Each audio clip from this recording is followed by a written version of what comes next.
Good morning class 9। हम पढ़ रहे थे अंतोन चेखव का लिखा हुआ गिरगिट कहानी। हम इस कहानी का सारांश आप लोगों को पढ़ा दिए थे। आज हम इस कहानी को पुस्तक से पढ़ेंगे। Page number 82 निकालिएगा। पुलिस का दरोगा ओचू मेलव नया ओवरकोट पहने, हाथ में एक बंडल थामे बाजार के चौक से गुजर रहा है। ओचू मेलव पुलिस का दरोगा। लाल बालों वाला एक सिपाही हाथ में टोकरी लिए उसके पीछे पीछे चल रहा है। दरोगा के पीछे पीछे एक सिपाही भी चल रहा है। टोकरी जब्त की गई झड़बेरियों के ऊपर तक भरी हुई है। चारों ओर खामोशी, चौक में एक भी आदमी नहीं। दुकानों और शराबखानों के भूखे जबड़ों की तरह खुले हुए दरवाजे ईश्वर की सृष्टि को उदासी भरी निगाहों से ताक रहा है। बिल्कुल सन्नाटा था, वातावरण बिल्कुल शांत था। दुकान खुले हुए थे लेकिन कस्टमर नहीं था। यहाँ तक कि कोई भिखारी भी आसपास दिखाई नहीं देता है। अच्छा, तू काटेगा शैतान कहीं का? ओचू मेलव के कानों में सहसा ये आवाज आती है। अचानक एक आवाज आती है, तू काटेगा शैतान कहीं का? पकड़ लो छोकरे, जाने ना पाए, अब तो काटना मना है। पकड़ लो पकड़ लो। एक आवाज आता है ओचू मेलव के कानों में। कुत्ते की किकियाने की आवाज सुनाई देती है। ओचू मेलव मुड़कर देखता है कि व्यापारी पिचुगिन की लकड़ी की टाल में एक कुत्ता 3 टांगों पर भागता हुआ चला आ रहा है। एक आदमी उसका पीछा कर रहा है। बटन पर छीट की कलफदार कमीज, ऊपर बास्कट और बास्कट के बटन नदारत।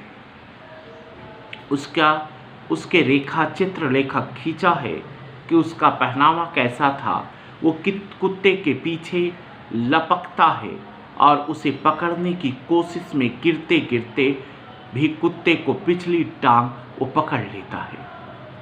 कुत्ते की चीख रहा है। चीख जाने ना पाए दोबारा सुनाई देती है। बार बार वो आदमी यही बोलता है, पकड़ लो, जाने ना पाए।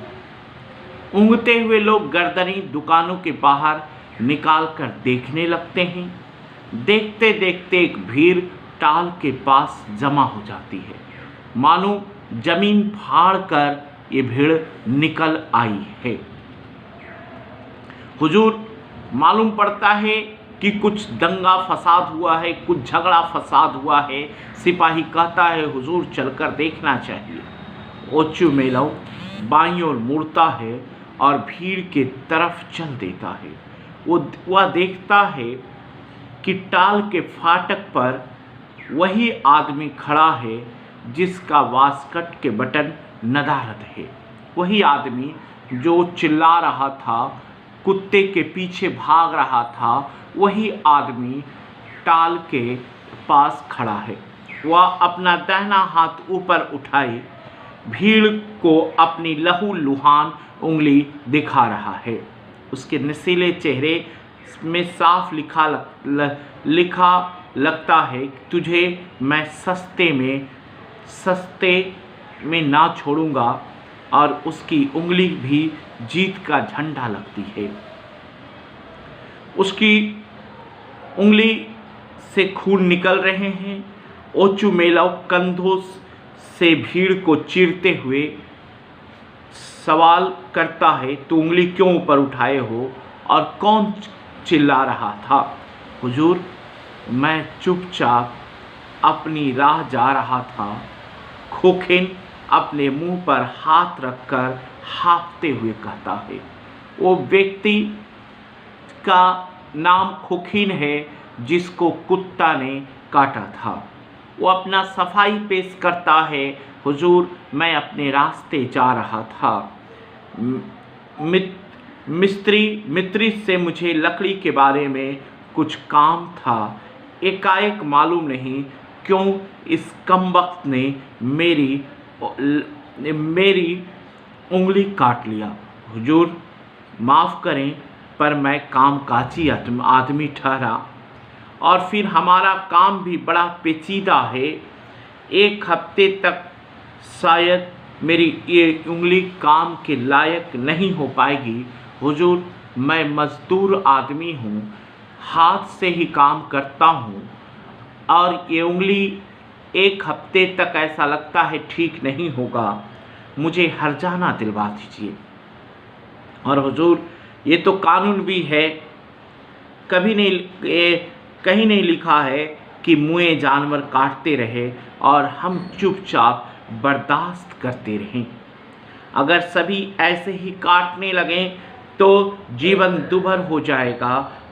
अच्छा ओचू मेलाव गला साफ करके त्योरियां चढ़ाते हुए कहता है, ठीक है। अच्छा ये कुत्ता है किसका? सबसे पहला सवाल ओचू मेलाव पूछता है, ये कुत्ता किसका है? मैं इस बात को नहीं छोड़ूंगा, ये कुत्ते का छुट्टा छोड़ने का मज़ा चखा दूंगा। लोग कानून के मुताबिक नहीं चलते, उनके साथ अब सख्ती से पेश आना पड़ेगा। दरोगा अपना ताव में चिल्ला रहा था और कह रहा था, ये कुत्ता किसका है? मैं इसे नहीं छोड़ूंगा। ऐसा जुर्माना ठोकूंगा कि दिमाग ठीक हो जाएगा बदमाश का। फ़ौरन समझ जाएगा कि कुत्तों और हर तरह की ढोर डंगर के ऐसे छुट्टा छोड़ देने से क्या मतलब। मैं ठीक कर दूंगा उसे। एलेद्रेन अपने सिपाही की तरफ इशारा करते हुए दरोगा कहता है। एलेद्रेन सिपाही को संबोधित करते हुए दरोगा चिल्लाता है, पता लगाओ ये कुत्ता किसका है और रिपोर्ट तैयार करो। कुत्ते को फ़ौरन मरवा दो, ये शायद पागल होगा। मैं पूछता हूँ ये कुत्ता किसका है। अभी दरोगा अपने सिपाही से पूछ ही रहा था, वो शायद की भीड़ से कोई आवाज़ दिया, भीड़ से कोई बोल दिया कि ये जनरल झिगलाओ का कुत्ता है। अब जनरल झिगलाओ का नाम सुनकर दरोगा का स्थिति क्या होता है, दरोगा किस तरह परिवर्तन, उसके चेहरे में क्या रंग किस तरह परिवर्तन हो जाता है, इसको हम लोग नेक्स्ट क्लास में पढ़ेंगे। धन्यवाद।